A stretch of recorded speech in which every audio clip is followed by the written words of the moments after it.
Good morning, and thank you all for coming. My name is Sarah Byrne-Martelli, and I'm a chaplain at Mass General in Boston, and I'm also a member of the executive board of OCamper. So today I just want to introduce our speakers. So the title of their talk is Suffer the Little Children, Fostering Communion and Finding Hope in a Pediatric Critical Care Setting.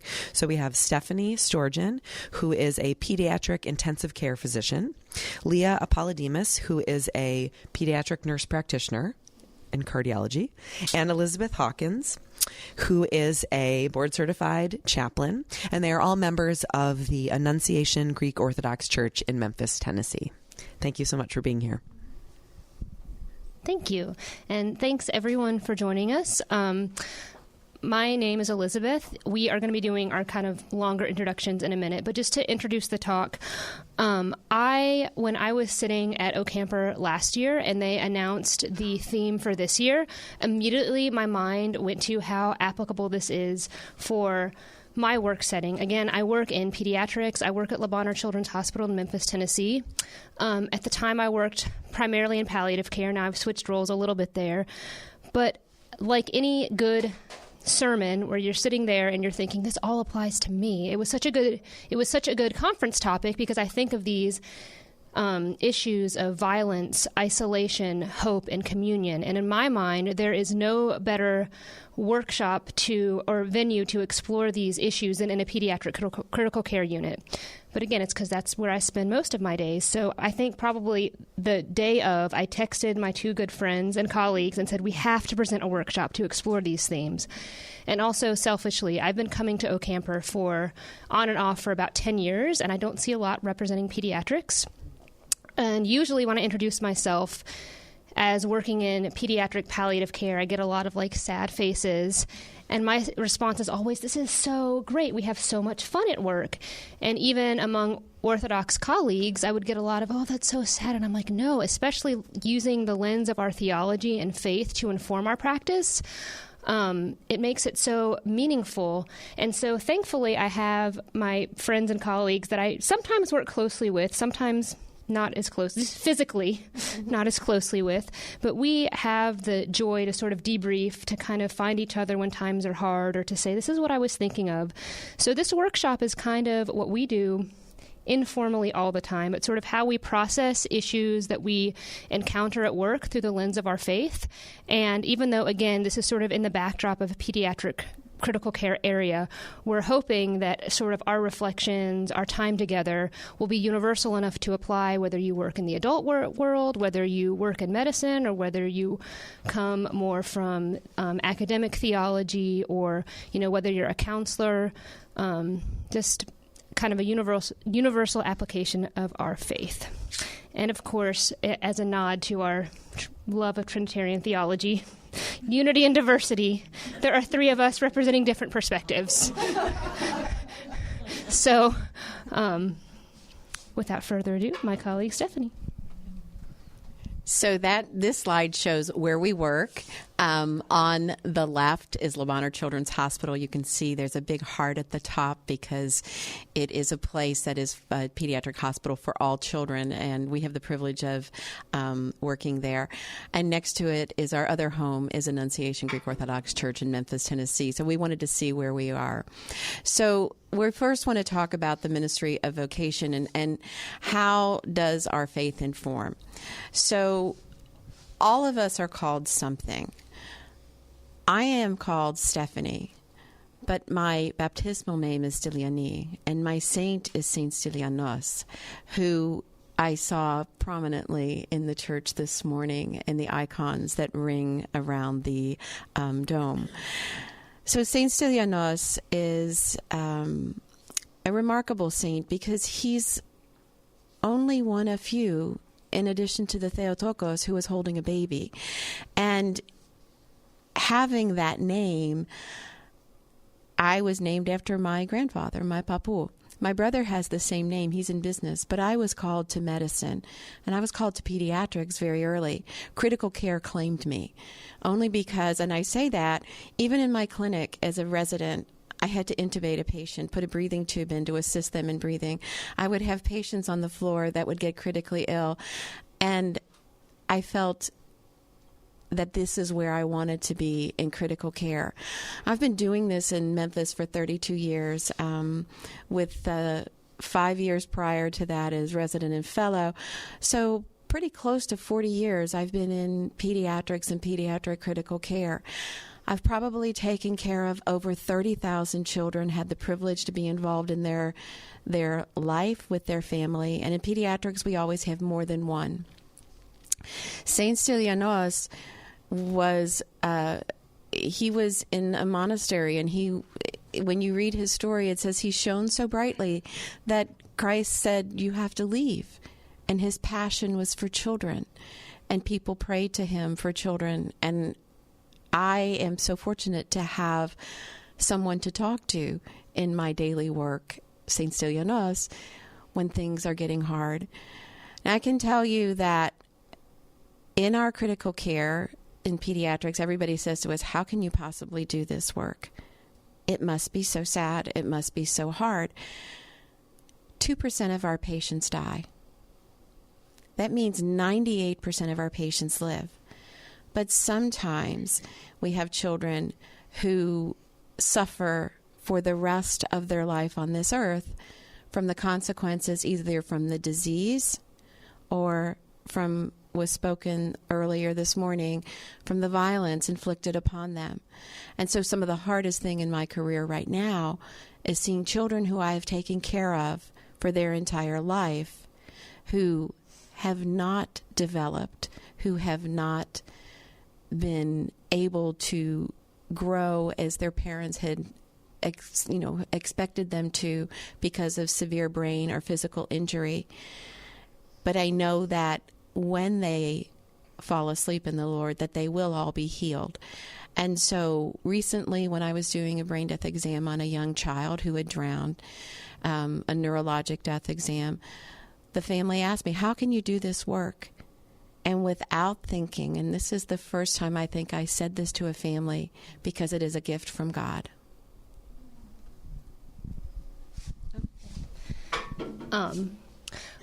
To begin, we sort of had the question of, do you feel called to ministry? And I wanted to speak, and obviously Stephanie and I have gone over this before. I don't feel called to chaplaincy at all. As I might have mentioned earlier, I am a graduate of Holy Cross Greek Orthodox School of Theology. I have a master's in divinity. I always say my thing is I feel pushed more than called. I think if you had asked me at any point before I started working as a pediatric chaplain that I would be, I think I studied film. I was going to be a filmmaker. I studied film. I grew up in the Greek Orthodox Church. My family's Greek.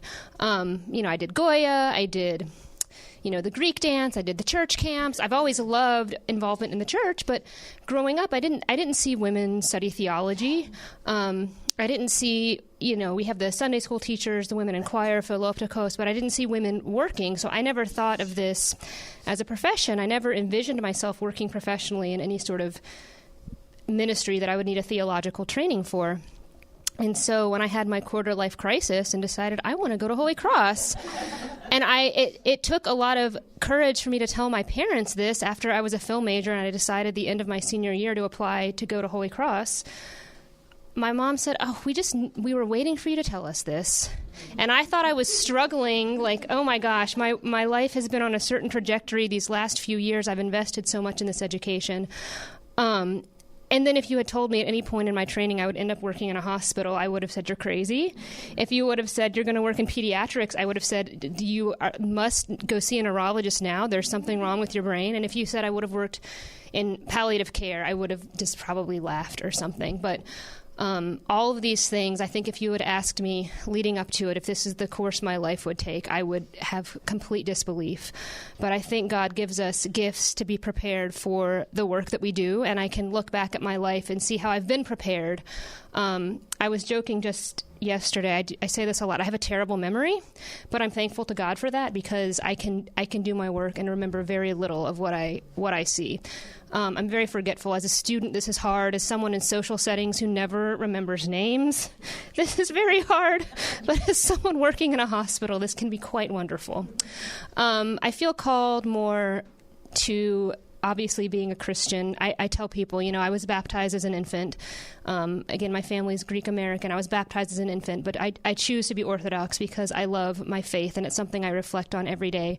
For my little icon, I chose the hospitality of Abraham. I love this image of people living in community, of a precursor of our Eucharist, of giving communion, because I feel really called to work together with people. And in thinking about the theme of isolation, I've always, throughout my work, I used to work, I trained in adult hospitals. I worked in geriatrics for a little bit. I always found myself drawn to visiting the people that didn't have a lot of visitors. I thought the least I can do is come talk to you and say hello. I feel strongly in living in community and cultivating that within my work at the hospital. And I know it's a good day. It's either a bad day when I'm going to visit babies that don't have families there, or it's a really good day when I can just have some time to go read some books to some babies or hold a baby. That's the joy of pediatrics, is, getting to interact. I work closely with our child life specialists, and I say the spiritual care interactions for infants is very similar to just the regular psychosocial development. There's therapeutic play, and it's a good day when I get to spend some time with some babies. Good morning, everybody. Thank you so much for joining us. I'm Leah Apalodimas, and I'm going to take a moment and actually read to you my quote. This is from Saint Maria of Paris, and it says, "And when we act in our modern life, visiting the sick, feeding the unemployed, teaching children, keeping company with all kinds of human grief and failure, dealing with drunkards, criminals, madmen, the dejected, the gone to seed, with all the spiritual leprosy of our life, it is not a job and not only a tribute to obedience that has its limits within our chief endeavor. It is that very endeavor itself, an inseparable part of our main task. The more we go out into the world, the more we give ourselves to the world, the less we are of the world, because what is of the world does not give itself to the world." So when discussing whether we feel called or not to our practice, whether it's, as chaplains or physicians or nurses, I never felt a calling, but I also didn't feel not called. I knew that I was going to take care of children somehow. But for me, my work is my prayer. My work is my ascesis. My work is how I hope to achieve salvation. I am not great at fasting. I am not great at prayer rules. I'm not good at a lot of things, that the church asks us to do that is all part of that work towards our salvation. But I look at this beautiful quote from Saint Maria of Paris, and I see in there a really difficult call that, some people who are really great at prayer rules, might not be able to answer in the same way that I do. But this idea of being with drunkards, criminals, madmen, the dejected, the gone to seed. So those aren't necessarily always my patient, but that's the families. That's the group that I am really, truly caring for. And the idea of continuing to give myself to these people is, and giving myself to the world, in turn, having, that be part of how I achieve my salvation. This just resonates with me. And so just a little bit about my background. I have worked for over 12 years in pediatric critical care settings. I was a bedside nurse in pediatric ICU and cardiac ICUs. And I've been a nurse practitioner now for several years, working in pediatric critical care and now in pediatric cardiology. And my practice in cardiology, I enjoy still being in the pediatric ICU and the cardiac ICU, and then as well as the neonatal ICU. I spend a lot of time there. And so with that, we'd like to just hear, we really want to have this be a conversation, like Elizabeth mentioned at the beginning of our talk. And so we'd like to just take a quick moment for you to introduce who you are and what your backgrounds are, and, and if you are just, can't even think of anything else to share, just tell us why you chose to come to this talk, if you wouldn't mind. How much? Just, and if you don't feel like talking, it's okay. you could just, Okay. Yeah. So I am Carly Frederick. This is my third OCamper experience, and I love coming, and I'm so happy we have nurses. I am a psychiatric clinical nurse specialist, a psychiatric nurse practitioner, and a pediatric nurse practitioner and a nurse educator. I just like going to school a lot. Currently, I do the psychiatric care in a primary care office, and I love that because I become part of the family. I've been doing that since for a long time, since 1999, and so I have adults that drag their kids in and say, you talk to him like you talked to me when I was 9 years old, and so it's become this longevity thing. I have worked PICU, trauma resource, at CHOA, at Children's Healthcare of Atlanta, at Eggleston. So I've done that as part of my background, but I just have always been coming back to psych. I chose to come here because I love this, and I'm so happy you guys are presenting. But also, in part of what my experience was as a psych peds is the psych of the family, and I'm relatively new to Orthodoxy, so that beginning to incorporate that, like you were talking, this is my prayer, this is my daily prayer, my minute by minute prayer, and how to incorporate that and how to make that part of my treatment. Sorry, I talked so much. I'm excited. Can I just talk? Can you guys hear me? Oh, okay, great. Oh, okay. Not so much her. Okay, sounds great. So my name is Leah Ballinger. I am an ER nurse. I've been a nurse for about 4.5 years. And this is my first conference, and I was really excited about this. We actually had a friend of ours who's a seminarian send this to us. We were camp nurses, Cassie and I, together. And so he sent this to us and said, I think you guys would really enjoy this conference. And so we kind of just spur of the moment applied and decided to come. We were actually having a hard time deciding what talk to come to, and I chose this talk because I've been doing ER, and I'll probably keep doing ER, but I've been noticing that I'm getting drawn more to pediatrics, and a lot of people say, oh, I don't know if that's exactly what you want to do, because I'm a very, I don't know, lack of a better word, but a very emotional person. I put a lot into everything I do. And so when I chose ER, people are like, oh, do you think you'll be able to handle that? And I have been able to, without a doubt. I'm able to do my job and go home and handle it with a lot of strength, but also not dwell on the things that I've seen and stuff like that. And so I feel ready to move on to something a little bit, I think, that would add a little more emotional side to things, but I'm not worried about it. And so I kind of saw this talk, and I was like, I want to see how, like, other people are able to go in and do their jobs in a more, kids, everybody has a heart for children, and when you see hard things happen to them, you tend to get more personal into the situations, and I just wanted to hear how other people are dealing with that. if you don't mind, sorry, just so in effort of time that we could just... Yeah.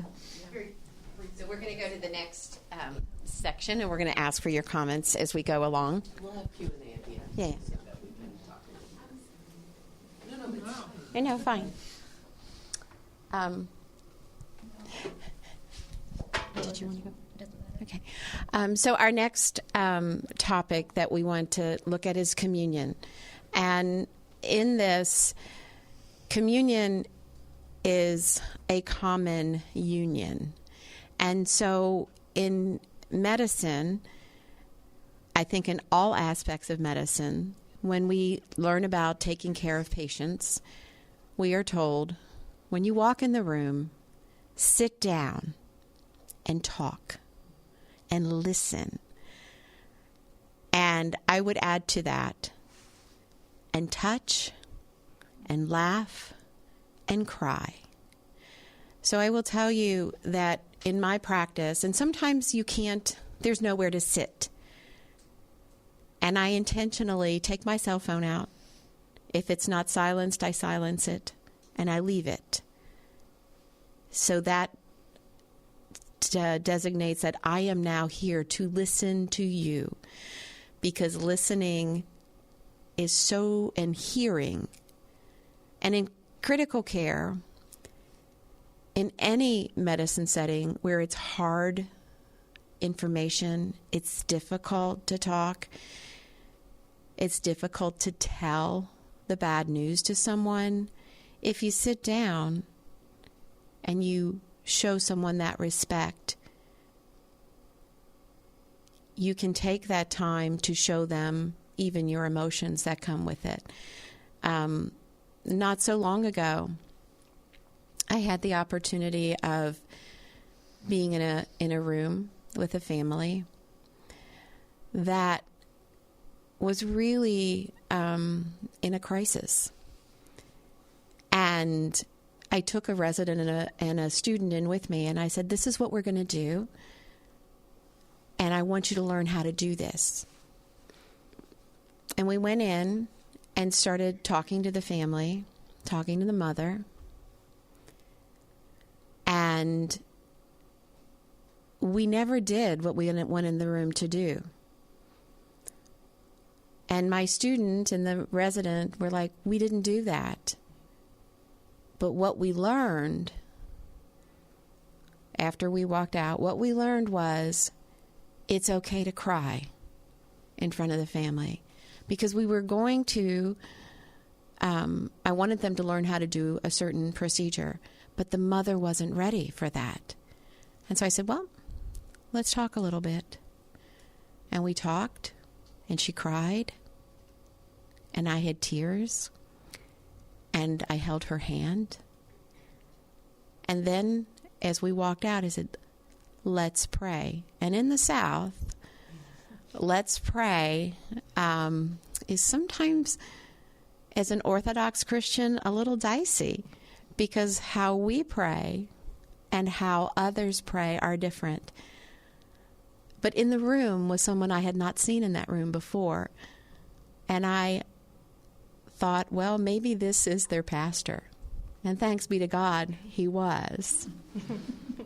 And he was standing in my direct vision, and he said the prayer while I prayed with them and prayed in my own way. And then when we left with the student and the resident, they learned something of communion. They learned how to be with someone, how to really be present. And we're not born with the gene for that. And it happens in the adult world. But in the pediatric world is where I've lived. And that's what I have found. And when we were discussing this as a group, for me, when thinking about communion in our daily work, the first thing that came to mind was the idea of being in communion with everyone that you work with. So, yes, it is very much a prominent piece of our work, being in communion, with our patients and our families. But it made me stop and think, what does it mean to look like being in communion with those around me? Because that's also my call as an Orthodox Christian, is to love my neighbors, which include the people I work with, which sometimes can be really hard. That transcends all professions, all work areas. And,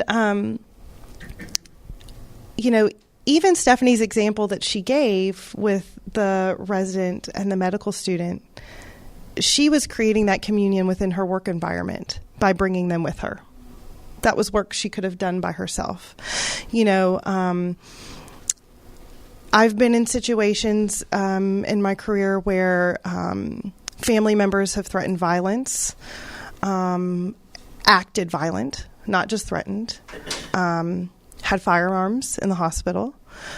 And in those instances, being in communion with those people around me that I work with, whether it's the environmental services person or the chaplain who covers our unit, that communion is really what saves me.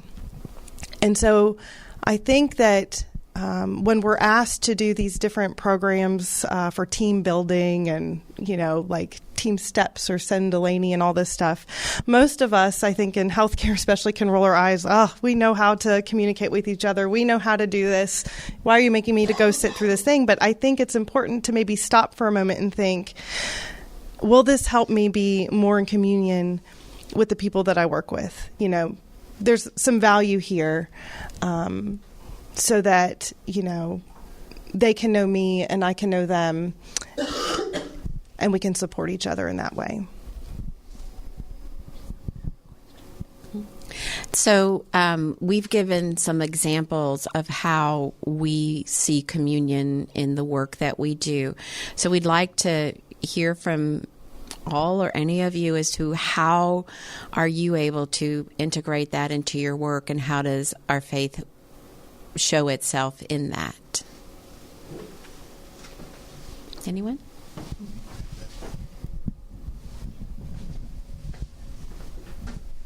Thank you. My name's Cassie. I think, kind of touching a little bit with what you both said, I think with who you work with is huge. I think if you're at a teaching hospital, just being mindful of your interactions with your coworkers, and maybe you have a first-year resident and you know the answer in rounds, but helping them and kind of maybe when the attending steps away, like give them your ideas and then they get the credit. But yeah, even with that, we like giving the resident the credit, or giving the patient the credit, or the family member the credit, not seeking the glory of what we're doing, but rather kind of distributing that. Can also go along with teaching family members what to do, and kind of even delegating certain tasks to them so that they feel that they're a part of the care of the individual. Thank you. I think while I don't work in pediatrics necessarily, I'm a nurse practitioner on the inpatient side with adults. I think the two things that have served me very well across the lifespan in building communion with coworkers is, one is to focus on gratitude, however big or small it might be. If it's a small favor, or somebody went out of your way, or you notice something, to actually verbalize that. I think as healthcare providers, we very frequently are reinforced on what we've done wrong and what benchmark we've missed.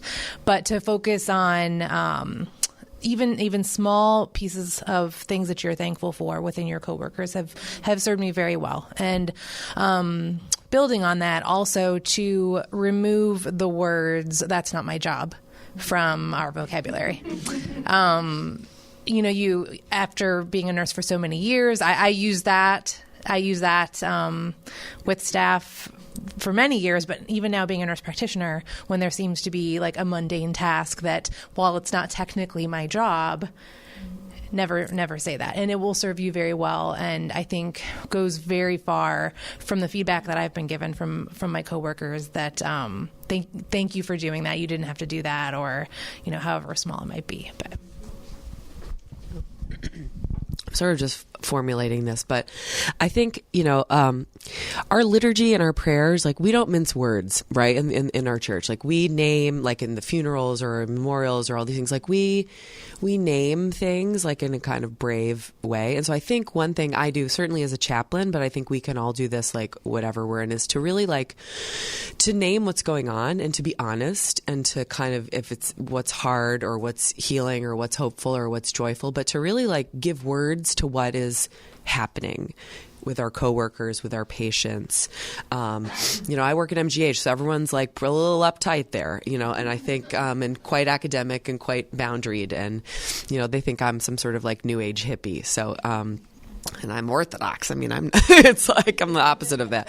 But, but I do think our prayer life and our liturgy and the Psalms and like the richness gives us a model for being like incredibly honest and brave.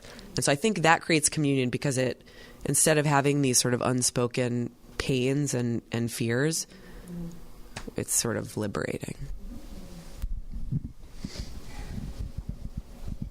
One thing Stephanie and I were whispering about as we were handing the microphone, we said, "Oh, right, we have to describe why we chose this icon." because we love this moment of Christ from the cross saying, here is your mother, really establishing community. And I love what you said about, I find so much reassurance in our liturgical tradition, I think, and working in pediatrics. I mean, I love Panagia, I love Mary, like she's wonderful, but really working with pediatrics, I have found such an inspiration in her motherhood. And in her grief on Good Friday, the hymns to her that we sing on Good Friday, I will tell people some of the hardest things I've done is seeing mothers wail after the death of their children. But as an Orthodox Christian, I'm comfortable with that grief expression. Sometimes people want to run in. They call the chaplain because they want us to make it stop. And I'm like, unless someone's about to literally hurt themselves or others, don't knock down the IV tower, don't punch a doctor. I'm really okay. I'm like, this woman is experiencing this depth of grief that I can't understand. But I at least know that, we have this way to connect. Even in our church, even in our liturgical tradition. And again, I've connected with Panagia much more through my work with pediatrics. And also one of the quotes down here, and I loved his plenary yesterday by His Grace that talks about when he was talking about the undivided communion. And I think about that a lot. I love this prayer. And I remember, again, that's kind of the beauty of Orthodoxy is we do things over and over and over and over and over again because we need those reminders over and over and over and over and over and over again. How many hundreds of liturgies have I been to before one day reading the silent prayers of the priest? I love this. Lord Jesus Christ, our God, hear us from your holy dwelling place and from the glorious throne of your kingdom. You are enthroned on high with the Father and are also visibly present among us. And let your pure body and precious blood be given to us by your mighty hand and through us to all of your people. So I know when I'm preparing for communion, I know that I will leave liturgy. Sometimes I'm on call on Sunday, so sometimes I really will leave liturgy and go to the hospital, but at least the week moving forward, I know I'll be sent in to a room where perhaps they've just been given an awful diagnosis. I know sometimes I might go see, a relatively stable patient, but then I hear what's going on in the home, and I remember this child being hospitalized might not be the biggest crisis in their life. They might either be grieving another loss or experiencing a divorce or loss of job or income. The vast majority of, the majority of children in Memphis live in poverty, but we have a significant impoverished population. So knowing the needs of the people that I serve, I really pray that I will be able to give of myself in a way that is pleasing to God. And so when I prepare for communion and I prepare to receive Christ, I remember that I'm then in some way bringing that to those that I serve. And that's one thing that I pray about a lot. So God made us to be together. We weren't created to be alone. And the icon of the crucifixion of Christ with Panagia and St. John next to her saying, this is your mother and this is your son, is truly what a communion. They're together. And even in his suffering, Christ made certain that his mother and the apostle that he loved had that connection. Suffer the little children. So a lot of times I would think about, why do we call our patients patients? Because they're not and we're not. The only time I really met patients that were really patient was when I had the privilege to go on an OCMC mission trip to Uganda, where the people waited outside for this pediatrician to see them of whatever age in a little tiny room, and I saw 100 people a day. And they would wait, and the day would end, and there would be more people, and I would say, we can see them, and the pharmacist and the nurse who normally ran this mother and child clinic said, no, that's enough for today, and they would applaud us. Nobody applauds us. I love basketball. I go to the basketball games. I see the Grizzlies. Somebody makes a basket, and we all cheer really loud. That's their job. Anybody cheer for you in your job? We do have cheerleaders. We've got lots of them, and some of them are the angels that are over us, protecting us. But suffer the little children. So the gift of patience, and I never understood this until it finally clicked in a while in my brain. The gift of patience is the gift of long suffering. We suffer as human beings. Our patients, my patients suffer, their families suffer, and we suffer along with them. Because I truly believe that I come into work, and the people who work with me have to leave our egos somewhere by the elevator, so we pick them up when we leave, but it's got nothing to do with us. And even the healing that comes to our patients has nothing to do with us. We are the hands of Christ. We're doing that work here. We've been given the knowledge. We have the privilege to do that. And so that's where our title came from. So hope. We see sorrow and joy. We see hope. And when we see sometimes the hopeless, and sometimes we see misguided hope. We interact with people, many who are of the Christian faith, but oftentimes, mostly, not from the Orthodox vantage point. We take care of those who have other beliefs. We have many people who are Muslim, many people who are Jehovah's Witnesses. We have people who have no faith at all, Hindus, different folks from different backgrounds. And like Christ, we have to respect everyone. Sometimes the hope is misplaced. So what a wonderful gift we have on our cell phones that we can see the daily readings, and I read the saints' stories. And every day I just go, wow, that's an amazing story. So Saint Theodore of the Dardanelles was a saint who was from a Christian family, was apparently a very handsome man. He became a dealer in sesame seeds, and he was sought after by many to be a husband for their daughters. He became ill, and a Muslim man in the community said, I will cure you with our prayers from our faith, and you will be well. And he said, no, I am a Christian, and Christ, whom we Christians worship, and his mother, the Theotokos, give me my health when it is needed for my soul. And that means that when we are sick, that is also a gift, because we need it for some reason.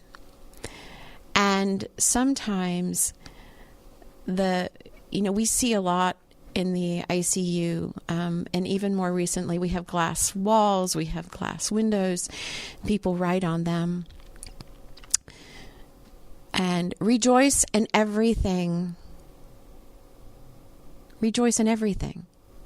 Not rejoice when you're healed, not rejoice when your day is fantastic, but rejoice in everything. But when the child gets sicker, we don't rejoice. Rejoice in everything. And sometimes we'll have to sit there and say, I'm sorry, there's nothing else in medicine that we can do. I never guess when someone's going to die because I don't know that. Even when we say we will remove support, when we say we're taking the breathing tube out, that child may continue to breathe, and that heart may continue to beat for a very long time. So recently I had a mother that could not accept that her child was going to die. And I brought up a case of another child, and I said, this is a child that my children knew. And we went they wanted to go to his funeral. I don't go to my patients' funerals. And Mama, why? This is many years ago when they were young. Mama, why? And I was praying, God, give me something. What do I say? And I said, it says that God makes us a mansion. They were so good, their mansion got built fast. And they get to live there. And they're well. So I shared that with the mother. Did that mother have another child? Was this her only child? This is my only child. I'm an only child, and this will destroy our family. My parents will be destroyed. I will be destroyed. She can't be dying. Please, God, give me something. I said, well, Christ's mother, Mary, had one child. Oh, you're right. Only one child. And I thought, in the Lamentations on Good Friday, what do we hear? Mary is pulling at her hair. She is beating her breast. She says to her son, where are you going? Are you going to a wedding? I want to come with you.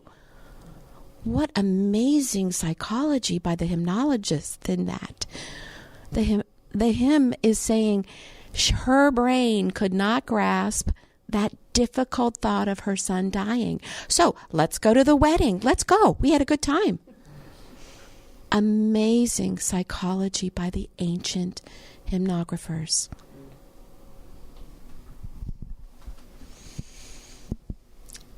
So I wanted to go back for just a moment to think, practically speaking, for any of us, how do we find hope in hopeless situations? Is there something that we can do? Is there something, like you mentioned, about, being emotional or not being emotional, or finding hope, or, is there something practical that we can do? And so Stephanie gave some really beautiful examples of, remembering that our hands are Christ's hands. And for me, the practical way that I find hope in hopeless situations is remembering exactly that. And the way that I don't dip into just sorrow, but remain hopeful in our risen Lord, is I just will simply make the sign of the cross over my patients. And I've never even shared this with these people that I've known my whole life and that I work with. But that for me, in a still and quiet moment, when I'm with a premature infant in the neonatal intensive care unit, or if I was, if I'm in the pediatric ICU, is a good reminder to remain hopeful in the in our resurrected Lord and Savior. Yeah, well, first of all, I'll describe the icon. I'm very visually oriented. I mentioned I was a film major, so I had a lot of fun making the PowerPoint, which is wonderful because my colleagues had no desire to do so. I was like, I'll do it, please. And I was very intentional about this iconographic art. I realize this is, borrows from the Byzantine style, but I don't in any way intend that this is from worship. But I love this sort of take on the myrrh bearers. I love that they did not realize Christ had resurrected. They were doing their job. This is being recorded. The men ran away, and the women went in there to do what they had to do. And in pediatrics, it is often all women at the bedside. And I've sat with nurses as we bathe bodies. I have been with, female physicians and female respiratory therapists as we talk with families, as we serve alongside families. I think there's just sort of some blessing. A lot of us have mentioned we feel our salvation is in our work, and sometimes our work is doing the hard things that people might not want to do. I say this, I'm not a nurse, I'm not a physician. There are definitely things I can't do. I don't have the skills and the knowledge, but I know it's a team effort to do what we have to do, and there's some blessing in that. And sometimes in showing up and doing the hard work, we are surprised by the amazing things that God has prepared for us. I have seen miraculous outcomes. I have seen hope in hopeless situations, and sometimes that is just the graceful suffering that families have. Sometimes it is the woman down the hall who sees the crying that will come and bring the family a cup of coffee. It's sometimes in those small acts of service that can mean the world to people. And and now my colleagues who are much more or much better at talking about. I remind myself that we see people on their worst days, and that's not the end of their story. Sometimes families come back and they can rejoice with us. One of the great things in pediatrics is the diagnostic uncertainty, or rather prognostic uncertainty. I mean, kids get better. They, their little bodies heal so quickly. They respond so well. Like, this is the vast majority of what we see are amazing things. And I will tell people, as a chaplain who, again, I was not ever prepared at any point in my life to work in a hospital. I mean, I did CPE to do chaplaincy, but I will tell my high school students, please pay attention to biology. You will be amazed when you are 20 years down the road thinking you would never work in a hospital, saying, I do not understand bodies. I don't understand how things work. I think it's a miracle that people understand these things. People have the technology. People have the know-how. That's the miracle that I see a lot. I actually had a nurse who trained me when I was brand new in the pediatric ICU, who helped me learn that kids get better in a very real way, because I was taking care of a small child around 5 years old who was a victim of a car crash, had been thrown from the car and had a traumatic brain injury, and was very, very sick. And I was certain that this patient would definitely die. And I cared for them for probably a couple of weeks in a row, and then they weren't in the unit anymore. And, I don't know, I guess I didn't think anything of it. But this more senior nurse, I remember, called my cell phone. We were at work, and she called my cell phone. She said, come downstairs, come down to the cafeteria. And there was this little boy sitting in a red wagon, like ordering French fries, completely fine. And that was a really good reminder, or a good lesson for me very early in my career, because I was still being trained by the bedside nurses, that, like Stephanie mentioned, 98% of these children get better. Now, another experience I had, though, during those first few months as a new nurse in the pediatric ICU was there was this little boy who was born, and his name is Forrest. And he was born with and developed an infection. And the infection was very serious, and it made him very, very sick. And he needed to be on a heart-lung bypass machine. And then he developed more problems and had bleeding in his brain and had to come off of that heart-lung bypass machine. And he only lived 55 days. And so he's unfortunately part of that 2% that does die. And I'm going to stop here actually and just and say one thing, because I love to remind people this, that when they say, well, how do you work in pediatrics? Children do die. Mm-hmm. They do. And so, it's on us as Orthodox Christians to still allow families to grieve that, communities to grieve that, and not ignore it, which I think is a very easy thing to do in our Western culture. That's what our Western culture wants us to do, is to ignore it. So anyway, so this little boy, Forrest, he died. And what his family has created, they found hope.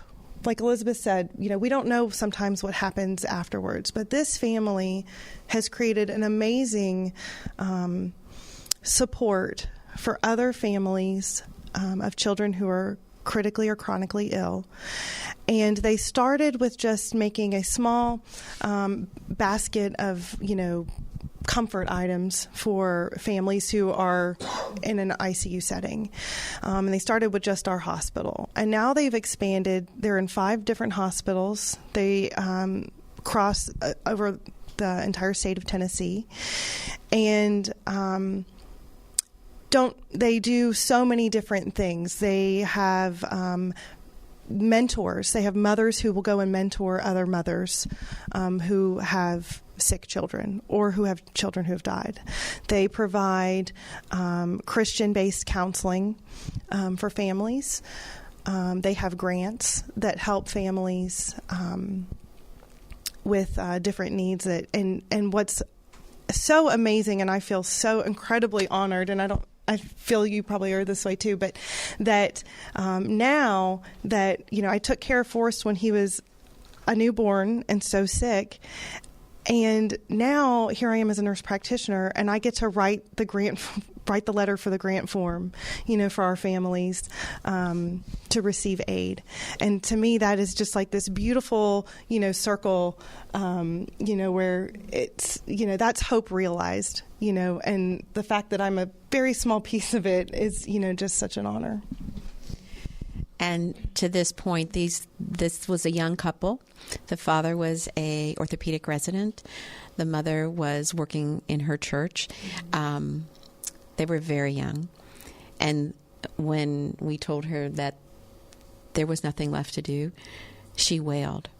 And they could have walked away, but they chose not to. So if you hear the Forrest Spence Foundation, that is who these people are. And it is such a commitment on their part to keep their son's memory alive.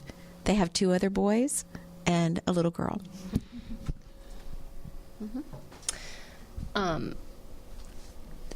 So I actually have this print in my office. It's now, I don't think he's gone through the official canonization process, but has been recognized as a saint. Elder, now Saint Sophronia of Essex, has this little quote that I love: "Stand at the abyss of despair, and when you see that you cannot bear it anymore, draw back a little and have a cup of tea." Again, we are called to engage and to live in community. I have a job where I'm on call. I might take a pager. I might be in one of the ICUs. I might be in the emergency department. I might just be walking around having a conversation with a nurse. I give so much of myself, and through my prayer life and through my work with friends and colleagues, I know that I have the strength to do it. But I also have the awareness of there are times that I just need to stop. I can sit in my office for a minute. I can read. I need to give back to myself. And so there's sort of that balance of taking care of ourselves. And then, of course, I love this quote by St. John Chrysostom. The quote himself, "Glory to God for all things," is beautiful.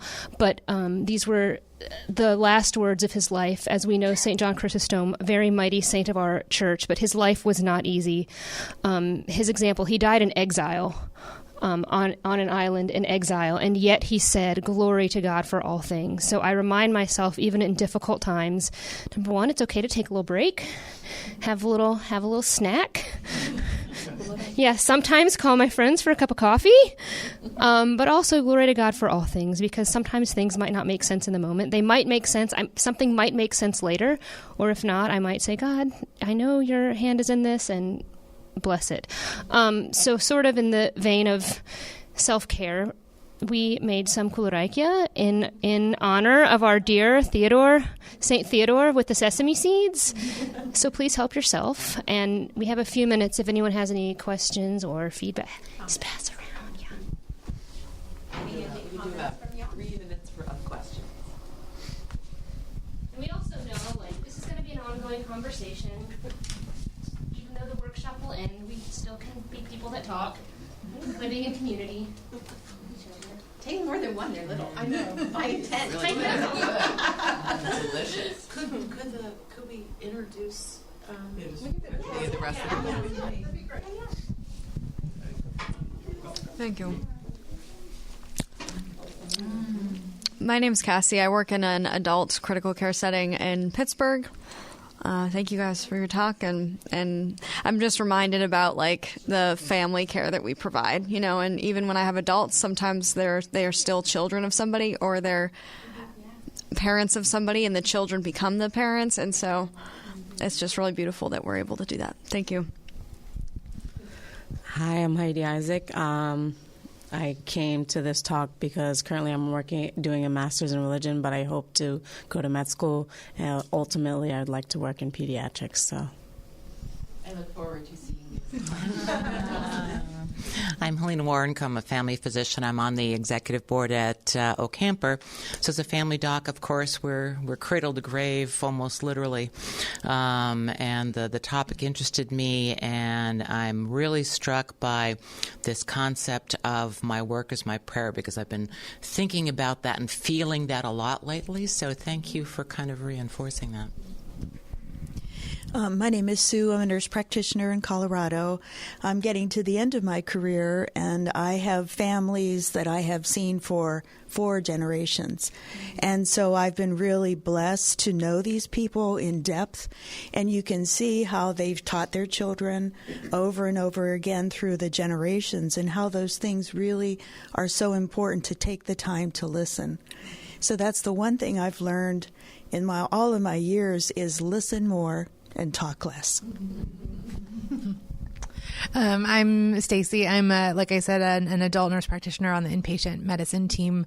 And I came, this is the only second time I've come to one of these, but I just very much felt the need to be refreshed a little bit. And I think, we're all very, we carry a lot of bags, and we carry very, very heavy bags. And sometimes, we need things like this to come together and kind of refresh ourselves so we can be the best for the people that we care for. Hello, I'm Connie. I am a retired clinical laboratory scientist, and my dear friends and daughter told me about this subject and conference, and I just couldn't wait to come this year. Well, and I guess I'll just finish it up by just saying thank you all for coming, and thank you to Elizabeth and Stephanie and Leah for giving us wonderful nourishment, spiritual nourishment, and just every blessing in your continued work. Glory to God for all things.